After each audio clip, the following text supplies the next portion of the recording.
sigue con las intensidades. Está alguien que realmente, además de amigo, es muy intenso, Miguel Bonazo. ¿Cómo te va, Miguel? Hola, ¿qué tal? ¿Cómo están? Gracias por venir. Muchas gracias por... No, a ustedes muchas gracias por invitarme. ¿Escuchaste el debate del comienzo del programa? Sí, pero yo no quiero hablar de los amigos que han estado ausentes, digo. No, no, está ¿viste? bien, pero Porque, el debate sobre... No, me parece poco caballeresco. Pero sí quiero hablar por ahí de hechos concretos. Es decir, el otro día cuando se hizo este acto, que también tiene mucho de showbiz, como diría la ley carta abierta, ¿no es cierto? El acto de Cristina, me refiero, en la Plaza de Mayo. De golpe me martillaba la cabeza la frase de Rodolfo Walsh diciéndole a los alumnos, a todos los que enseñaba, sigan a los hechos que nunca los van a defraudar.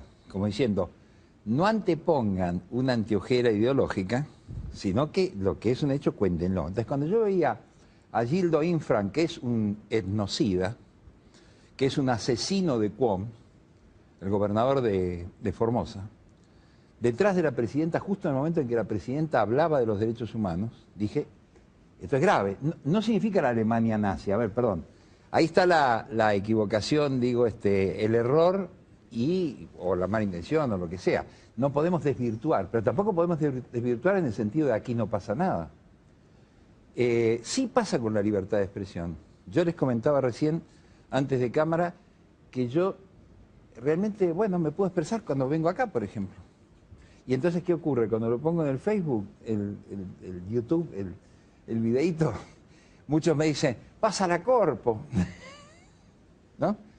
¿Y qué les decís? Bueno, no les digo nada porque si no les aumentan el sueldo en la agrupación a la cual pertenece. Si Bonazo les contesta, eso se lo muestran al responsable político y aumenta el sueldo.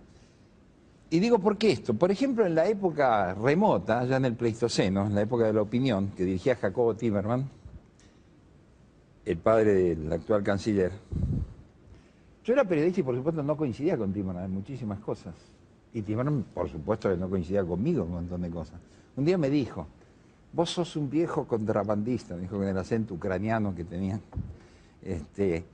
porque me metés de contrabando algunas cosas de Avenida La Plata, o sea, del justicialismo, del PJ. Y dije, bueno, pero te conviene tener un contrabandista que te trae primicias, ¿o no? Si no me echaría, Jacobo, esa es la verdad. Bueno, tenés razón. Y se alejó fumando su puro. En ese momento era la dictadura de la NUCE. Yo escribía en un medio, hoy no escribo en ninguno. Si yo no me expreso a través de entrevistas como esta, si no me expreso en el Facebook, si no me expreso en mi blog, que por cierto paso el chivo al aire, bonazo-medio elmal.blogspot.com, y no me expreso en ningún lado. Pero eso no es solo, hay algo mucho más grave. Estoy amenazado de muerte, estoy con los teléfonos presuntamente intervenidos según un aviso que me pasan misteriosamente, anónimamente en mi celular, donde dice que el señor Estiuso, que es uno de los jefes de la CIDE, y Pocino le tienen intervenida la línea por orden de su, comillas, amiga Garré. Y ponen un teléfono abajo, cuando llamé a ese teléfono en diciembre, porque esto ocurrió en diciembre, me contesta Comando Radioeléctrico Policía Federal. Y bueno, a propósito, ya que me contesta la Policía Federal, voy a hacer una denuncia. Y ahí comenzó la denuncia. 2 días después de hacer la denuncia y que salga en el diario, me llama por teléfono, en la Corpo, por supuesto, salió un Clarín, ¿no? Me llama por teléfono Alberto Fernández y me dice, Miguel, vos sabés que cambiar el apellido, Bonazo por Fernández, ahí me llegó exactamente el mismo mensaje. Es decir, que no estamos hablando de alguien bromista, que hizo, estamos hablando de algo serio, de algo inquietante, que tiene que ver con los sótanos del Estado, que no solo han existido en otros gobiernos, sino que también existen en este. Hay sótanos del Estado con personajes que vienen de la dictadura, como el señor Estiuso. El señor Estiuso viene de la dictadura y fue el hombre al cual Néstor Kirchner lo hizo dejar como hombre de confianza dentro de la CIDE a Icazuriaga y a Paco Larcher. Bueno, entonces, pero ¿qué pasa con algo de suma actualidad, como diríamos? Casanelo. Yo conocí a Casanelo en la época al juez, joven que juez. tiene la causa de Lázaro Báez. Exactamente, juez de 38 años, tipo macanudo, yo lo conocí cuando trabajaba en la Fiscalía Federal que conducía en aquel momento Eduardo Freiler y Federico Delgado. Yo como periodista, ¿te acordás? Trabajábamos en Página 12, se acuerda bien Ernesto, estaba trabajando mucho todo el tema de los sobornos en el Senado. Y este muchacho es un muchacho muy colaborador y muy buen tipo. Supongo que lo sigue siendo, pero hay algo que ha pasado que no me gusta y lo quiero decir, y que es coincidente con todo esto. Yo hago la denuncia de este teléfono intervenido, ¿no es cierto? Y del espionaje a que estoy siendo sometido en un hackeo constante, permanente, que incluso, viste, es hasta burdo porque me ralenta la comunicación. Y la única respuesta es llamarme el otro día el señor García Davini, que es uno de los secretarios de la Secretaría número 14, y decirme, Bonazo, bueno, mire, tiene que entregarle la computadora, la laptop, y el celular a Gendarmería para que lo haga el peritaje. Me imagino que ustedes que entienden de software se deben reír como yo, de esto de tener que entregar físicamente, ¿no es cierto?, la laptop y el celular. Ah, eso sí, porque el teléfono de línea, Gendarmería no tiene medios para peritarlo. Entonces, digo, perdón, esto es grave, o sea, que un periodista, exdiputado, que además se opuso y le ganó la pulseada a la presidenta con la ley de glaciares, porque es un pequeño detalle, que en su libro El Mal denunció por tráfico de influencias a la presidenta, al secretario de Minería Jorge Mayoral, al secretario de Hacienda Juan Carlos Pessoa, al gobernador de la provincia de San Juan, José Luis Gioja, sin que ninguno contestara, le hagan esto subterráneamente, digo, más allá, perdón, no es una autorreferencia egoísta, es un hecho institucional que muestra una degradación objetiva. No me importa si se me hace a mí, si lo hicieron a Alberto Fernández, a quien se lo hagan. Miguel, ¿vos crees que las denuncias de corrupción tal cual se están planteando son golpistas? No, para nada. No, yo creo que es una obligación denunciar la corrupción. Y si la corrupción es estructural, hay que denunciarla. Y si la corrupción llega a la presidencia de la República, y bueno, paciencia, llega a la presidencia de la República. En Brasil hubo un impeachment, ¿no es cierto?, del señor Fernando Collor de Mello, cuando se descubrió toda una serie de cuestiones vinculadas con actos de corrupción concretos. No estoy planteando un impeachment, porque ya sé que el título puede ser mañana en toda la prensa, no, bueno, acá, Bonazo plantea un impeachment. No plantea un impeachment, pero sí que se averigüe, porque a mí me resulta inverosímil, como le resulta a la señora de la esquina, que un señor que era empleado bancario, ¿no es cierto?, estaba en la parte de oficina de los créditos bancarios del Banco de Santa Cruz, llegue a tener la fortuna que tiene y 400.000 hectáreas en 24 estancias de la Patagonia.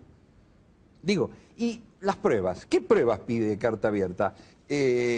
¿No es prueba la declaración jurada de la presidenta donde admite que tuvo un exponencial aumento de en blanco? Dice, admite oficialmente, rubrica que creció su patrimonio en un 1000% en 10 años. Miguel, con tu... ¿No es eso una prueba, digo, perdón, al margen del fallido, fracasado y falso juicio que hizo Ollarvide, por supuesto, sobre enriquecimiento ilícito? ¿No es una prueba de enriquecimiento ilícito? Pregunta de política por fuera de corrupción. Después de tu larguísima trayectoria en el peronismo, cuando ves lo que pasó el sábado, con la movilización, la militancia, ¿qué análisis político haces de eso? No, yo creo que acá hay una oposición que está totalmente fracturada y que obviamente el peronismo tiene un núcleo duro que siempre ha tenido y siempre va a tener, que es un 30, un 35%, ¿no es cierto?, de los votos de la provincia de Buenos Aires, que es decisiva. Y esto deberían tomar cuenta, porque no hace falta, digo, los políticos de la oposición, precisamente, porque para esto no hace falta recurrir a ningún encuestador. Se sabe, es histórico, es una secuencia histórica. Y bueno, todo ese aparato gigantesco se ha motorizado, se ha movilizado, y va a dar pelea. O sea, yo creo sinceramente que cuando dice Cristina que necesitan una década más, hay quienes están convencidos, no sé si ella misma, es posible que sí, de que efectivamente se tienen que quedar. Y creo que eso solo generaría un acto de desestabilización mucho más grande que el que pudiera tener el peor de los golpistas. El más acérrimo defensor de Videla no podría hacerle tanto daño a las instituciones como la presidenta diciendo eso. ¿Por qué digo esto? Que puede sonar, digamos, temerario.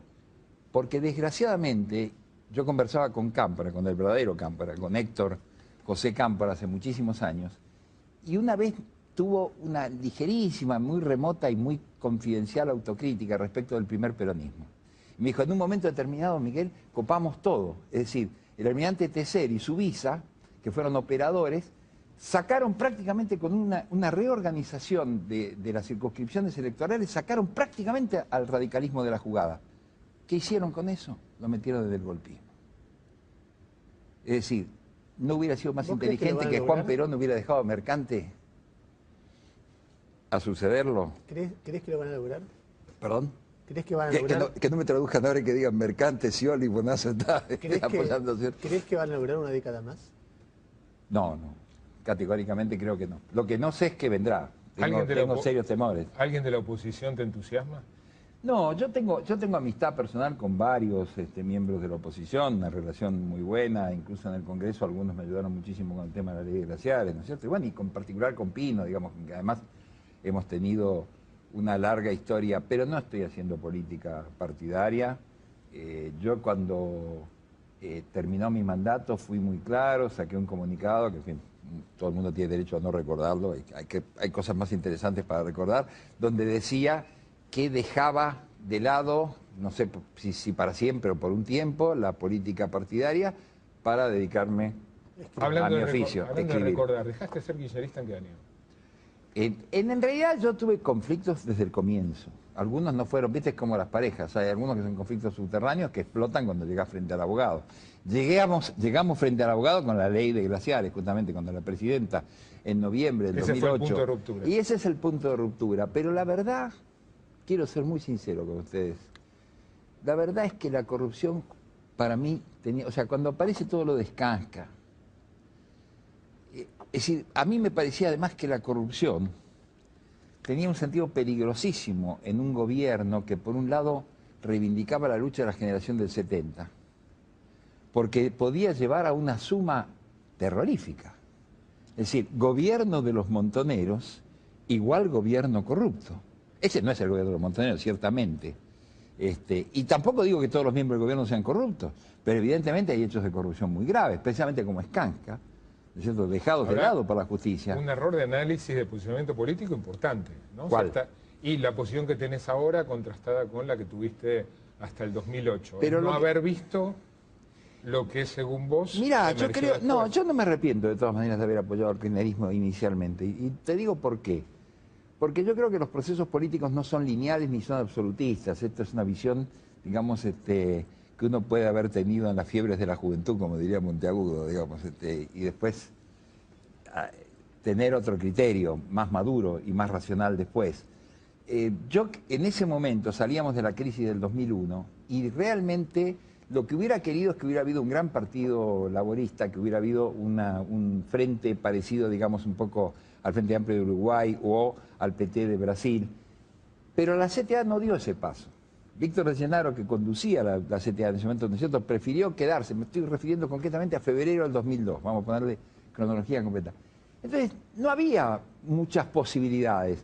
Y después se da una opción tan terrible que era Carlos Menem enfrente. Y con quien yo tenía una buena relación personal y con Cristina también. Y había hablado mucho, por ejemplo, había hablado de que no se debía reprimir el conflicto social, que es lo que ya no está pasando. Había hablado, ¿no es cierto?, de tener una actitud digna frente al tema de la deuda. Había hablado de muchas cuestiones, había hablado justamente de una buena relación con Venezuela para equilibrar incluso la asimetría notoria de la Argentina con Brasil. Y había sentido un buen receptor. Bueno, con Ernesto hemos hablado muchas veces de eso y él me dijo una vez en la puerta de mi casa, algún día vamos a hablar cuando dejes de ser kirchnerista. Miguel, gracias por venir. Él fue profeta.